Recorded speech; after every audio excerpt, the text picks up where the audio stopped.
കുറയുന്നവർക്ക് ഏറ്റമുള്ള അജ്ഞാനമൊക്കെ നീക്കേണം ബുധജനം. ബുധജനം എന്ന് പറഞ്ഞാൽ ബുദ്ധിയുള്ളവർ, ജനം. തത്വജ്ഞാനികളായിട്ടുള്ളവരെയാണ് ബുധജനം എന്ന് പറയുന്നത്. അങ്ങനെയുള്ളവർ എന്ത് ചെയ്യണം? അകതളിയില് അറിവ് കുറഞ്ഞവരുടെ അജ്ഞാനമൊക്കെ മാറ്റി കൊടുക്കണം. ഇവിടെ രാവണന് അജ്ഞാനമുണ്ട്, രാവണന്റെ അകതളിയില് ജ്ഞാനം ഇല്ല.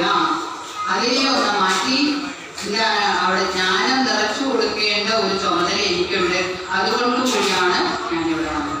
അപ്പോൾ നമുക്കൊക്കെ വലിയ ആചാര്യന്മാരുടെയൊക്കെ പ്രഭാഷണങ്ങളൊക്കെ കേൾക്കുമ്പോൾ അല്ലേ പലതും മനസ്സിലാവാറില്ലേ? പിന്നെ ആചാര്യന്മാരുടെ അല്ലെങ്കിൽ ഗുരുനാഥന്മാരുടെയൊക്കെ പ്രഭാഷണങ്ങളും കാര്യങ്ങളും ഒക്കെ സത്സംഗമൊക്കെ എവിടെയുണ്ടെങ്കിലും പോയാൽ വെറുതെ ആവില്ല. നമുക്ക് എന്തൊക്കെ അറിയാമെങ്കിൽ നമ്മൾ അറിയാത്ത ഒരുപാട് കാര്യങ്ങളുണ്ട്. എല്ലാം അറിഞ്ഞവരായിട്ട് ആരെങ്കിലും ഉണ്ടോ? ഒന്നുമില്ല. നമുക്കൊന്നും അറിയില്ല. ശരിക്കും പറഞ്ഞാൽ ഒന്നും അറിയില്ല. ഇന്ത്യക്ക് ഇങ്ങനെ അറ്റത്ത് ചെന്ന് നിന്നൊക്കെ ഉള്ളൂ. ഏറ്റവും വലിയ ഗായകൻ നമുക്കറിയാം, മലയാളികളുടെ ഏറ്റവും പ്രിയപ്പെട്ട ഗായകനായ യേശുദാസ്, അദ്ദേഹം പോലും പറയും എന്താണ്, കടൽ പോലെയാണ് അല്ലെങ്കിൽ സാഗരം പോലെയാണ് സംഗീതം എന്ന് പറയുന്നത്. അതിന്റെ അരികിൽ ചെന്ന് നിന്നതാകെ ഒരു കൈക്കൂട്ട് പോലും അത്രയ്ക്കേ ഉള്ളൂ. ഞാൻ എത്രമാത്രം വിനയം ഉണ്ടായിട്ടാണ് അങ്ങനെ പറയുന്നത് അല്ലേ?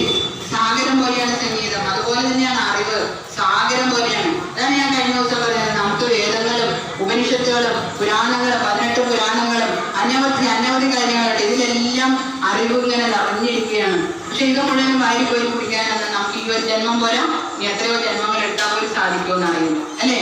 അപ്പൊ ഇതെല്ലാം അനന്തമാണ്. ഒരിക്കലും നമ്മൾ അനുഭവിച്ചാലും അല്ലെങ്കിൽ പഠിച്ചാലും തീരാത്ത അത്ര കാര്യങ്ങൾ നമുക്കുണ്ട്. അപ്പൊ അങ്ങനെ ആ അകതളിയിൽ അറിവ് കുറയുന്നവർക്ക് ഏറ്റമുള്ള അജ്ഞാനമൊക്കെ നീക്കിയിടണം ബുധജനം.